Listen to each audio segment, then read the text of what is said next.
তীব্র দাবদাহে নাকাল পাকিস্তানের বাসিন্দারা। দেশটিতে সর্বোচ্চ 41 ডিগ্রি সেলসিয়াস তাপমাত্রা রেকর্ড করা হয়।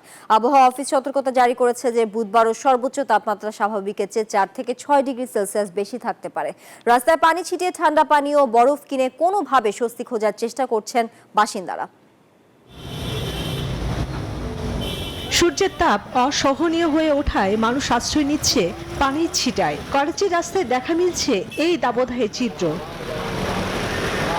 ঠান্ডা পানির দোকানে কেউ কিনছেন বরফ, কেউ মাথায় পানি ঢেলে গরম থেকে মুক্তি খুঁজছেন। এখন খুবই গরম, আমি ড্রাইভিং করার সময় অনেক পানি পান করি, এমনকি গরম বাতাস থেকে বাঁচতে মাথায় ঠান্ডা পানি ঢালি। সরকারের উচিত রাস্তার মোড়ে মোড়ে বিশুদ্ধ ঠান্ডা পানির ব্যবস্থা করা। সরকারের উচিত ঠান্ডা পানির ব্যবস্থা রাখা। আমি সবাইকে অনুরোধ জানাচ্ছি বাড়ির বাইরে বের না হওয়ার জন্য।